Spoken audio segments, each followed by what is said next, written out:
ሰሞኑን እመቤታችን ቤዛ ትባላለች አትባልም የሚል ጥያቄ በጣም ብዙ ምዕመናን ስትጠይቁኝ ስለነበረ ሐሳቡን ካነሱት አባት ጋር ግንኙነት የለኝም።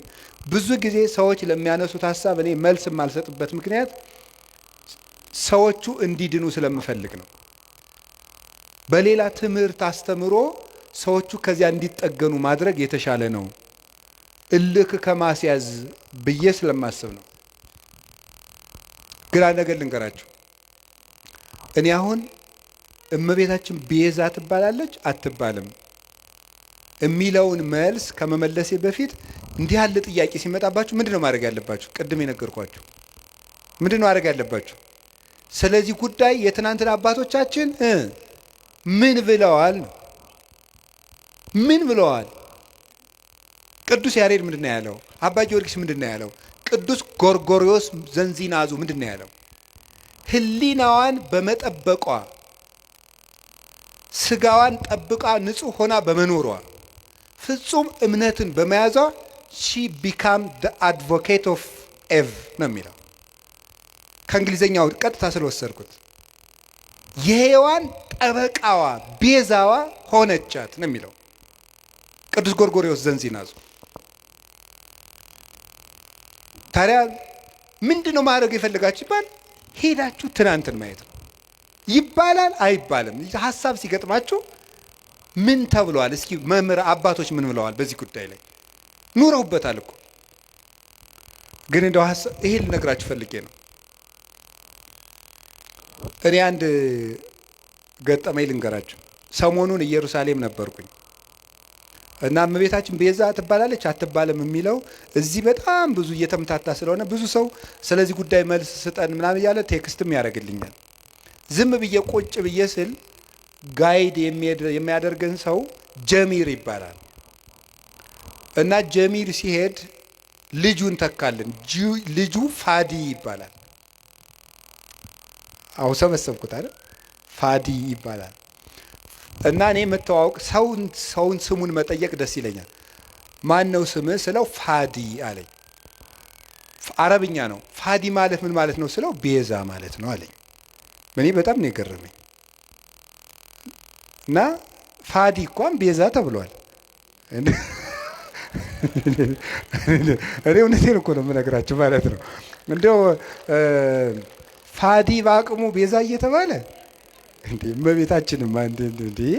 እና እኔ በጣም በየቀኑ ፋዲን ባገኘሁት ቁጥር በጣም ሲገርምና አብራራልኝ አልኩት። የምሬንም ነግራችሁ ውሸቴን አይደለም። 2-3 መምህራን ጋር ፋዲን አስታውቀዋለሁ ከነ ትርጉሙ በእንግሊዘኛ እንዲተረጉምልን እያደረኩ እና ፋዲ ምን ማለት ነው ግን ቤዛ ስለው ራስን እንደ ክርስቶስ ለሌላው አሳልፎ መስጠት ማለት ነው።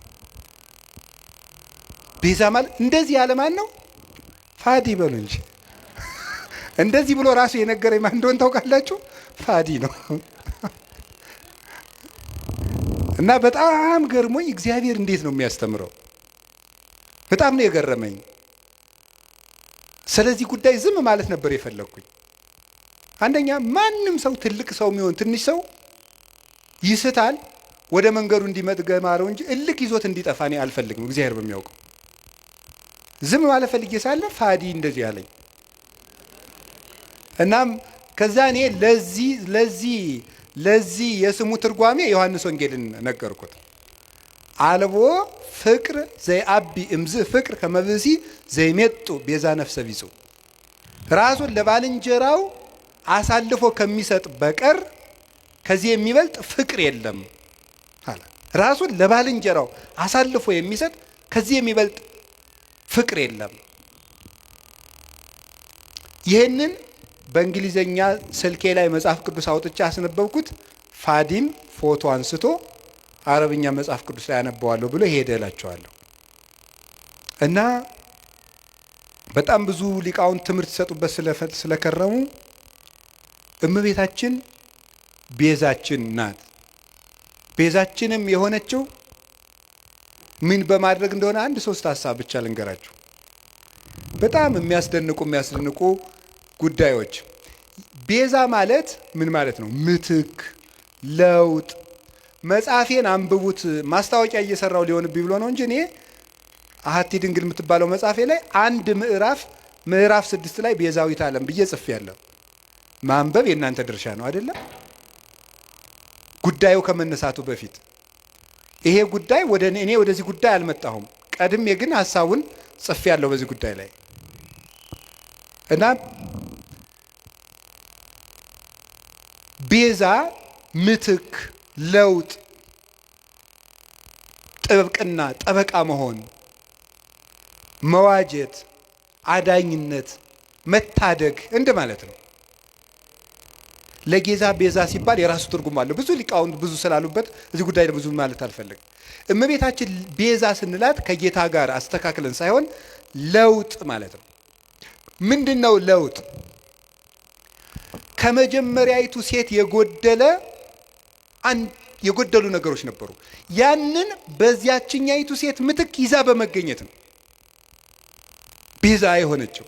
የሔዋን ለውጥ በመሆን የመጀመሪያው እናታችን ሔዋን እምነት ጎድሏት ነበር። ምንድን ያልኳችሁ ንገሩኝ እንጂ እምነት ይጎላት ነበር። እምነት ይጎላት ነበር። ምንድነው እምነቱ? ለመበላይክሙ እንትኮ በለሰ ሞተ ትመውቱ፣ ይህንን ዕፀ በለስ ስትበሉ ትሞታላችሁ። ማነው እንደዚህ ያለው? እግዚአብሔር። ሰይጣን መጣና ይህንን በለስ ስትበሉ ምን ትሆናላችሁ? አምላክ ትሆናላችሁ። አሁን ሔዋን ይህንን ስታምን የእግዚአብሔርን ቃል ካደች ማለት ነው። ስለዚህ እናታችን ሔዋን ምን ጎደላት? እምነት ጎደላት። እግዚአብሔርን ተጠራጠረችው። አይ ሊሆን አይችልም ብላ ዲያብሎስን አመነች፣ እግዚአብሔርን ካደችው። በተግባር ካደች ማለት የእግዚአብሔርን ቃል ተጠራጠረች። እግዚአብሔር ዓይናችሁ እንዳይገለጥ ስለፈለገ ነው እንጂ እውር እንድትሆኑ ፈልጎ እውሩናችሁ እንድትቀሩ ፈልጎ ነው እንጂ ስለምትሞቱ አይደለም ብሎ ዲያብሎስ ሲነግራት አሃ ነው ብላ የእግዚአብሔርን ሐሳብ ተጠራጥራ የዲያብሎስን ተቀበለች። አሁን የመጀመሪያይቱ ሴት እምነት ስላጣች በዚያ እምነት ማጣት ምክንያት ሞት ወደዚህ ዓለም ገባ። ከዚያስ ሁለተኛይቱ ሔዋን ድንግል ማርያም ምን አደረገች? እግዚአብሔርን ትወልጃለሽ፣ የምትወልጂው በድንግልና ነው አላት። ይሄ ነገር እንዴት ነው ሊሆን የሚችለው ብላ ጠየቀች። እኔ ወንድ አላውቅም። ቅዱስ ጎርጎርዮስ ዘንዚናዙ ይህን ሲተረጉመው ወንድ አላውቅም ማለት እስከ ጭራሹ ከወንድ ጋር የመኖር ሐሳብ የለኝም ማለቷ ነው ይላል። ሌሎችም ቅዱስ አትናቴዎስ፣ ቅዱስ ቄርሎስ ተርጉመውታል። ሶስቱም እስከ ፍጻሜው ድረስ ሕሊና የራሱ የታተመ ነው ማለቷ ነበረ። ታዲያ ምን አለ? ለእግዚአብሔር የሚሳነው ነገር የለም ማለት ነው። ለእግዚአብሔር የሚሳነው ነገር የለም። ተወልጃለሻል፣ እንደ ቃልህ ይደረግልኝ። ልብ በሉ። ዛሬ አምላክ ሰው ከሆነ በኋላ ሰዎች ሁሉ እንዴት አምላክ ይሆናል እያሉ ማመን አቅቷቸዋል፣ ታምር ከተደረገ በኋላ።